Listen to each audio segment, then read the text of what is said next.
ദേവികുളം മണ്ഡലത്തിൽ എൻഡിഎ അധികാരത്തിലെത്തിയാൽ മണ്ഡലം നേരിടുന്ന വിവിധ വിഷയങ്ങളിൽ പരിഹാരം കാണുമെന്ന് ബിജെപി മുൻ തമിഴ്നാട് അധ്യക്ഷൻ കെ അണ്ണാമലൈ.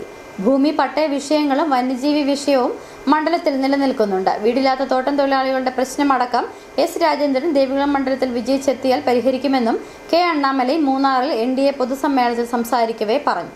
பிரிட்டிஷ் இந்தியாவை விட்டு வெளியேற பிறகு மூணாறுடைய பட்டண பட்டயம் தீர்வு அது நிச்சயமாக அடுத்த 5 ஆண்டு காலத்தில் மத்திய அரசுடைய உதவியோடு இதை நான் தீர்ப்பேன் என்கின்ற உறுதியோடு நின்று கொண்டிருக்கின்றார்.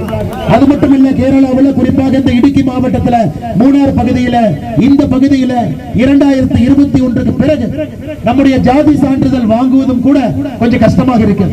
ஒரு பக்கம் கம்யூனிஸ்ட் அரசு என்னவெல்லாம் செய்ததை தடுத்து நிறுத்திக் கொண்டிருக்கின்றார்கள். அதனால் அரசியலமைப்பு சட்டத்தில் ஒரு திருத்தத்தை கொண்டு வந்து அதற்கான முழு முயற்சியில் இறங்குவேன் என்கின்ற நம்பிக்கையோடு நம்முடைய அண்ணன் அவர்கள் நம்முடைய கட்சியில் இணைந்து பயணம் செய்து கொண்டிருக்கின்றார்கள். அவர்களுக்கும் நீங்கள் வாய்ப்பளித்து அந்த தேர்தலை வெற்றி பெற செய்யும் பொழுது மட்டும்தான் அவருடைய குரல் டெல்லியில உரக்க கேட்கும். அதற்காக அவர் வெற்றி பெற வேண்டிய கட்டாயம் இந்த தொகுதியில் நமக்கு இருக்கிறது. அருமை சொந்தங்கள், நான் எத்தனையோ இடத்துல பார்த்திருக்கிறேன். நம்முடைய பிரதமர் அவர்கள் 2018 ஸ்ரீலங்கா போனாங்க. அங்க நுரையாளி என்கின்ற மலை பிரதேசத்துக்கு போனாங்க. நம்முடைய தமிழ் சொந்தங்கள் 250 ஆண்டுகளுக்கு முன்பு அங்க தோட்ட வேலைக்கு சென்று நுரேலியா கேண்டி பகுதியில் தோட்ட தொழிலாளர்களாக இருக்கின்றார்கள். அதை பார்த்தவுடன் பிரதமர் சொன்னார், 30,000 வீடு நாங்கள் கட்டி கொடுக்கின்றோம் என்று.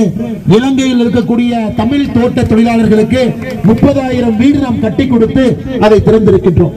இன்னைக்கு ராஜேந்திரன் அதை ஒரு சங்கல்பமாக எடுத்திருக்கின்றார்கள்.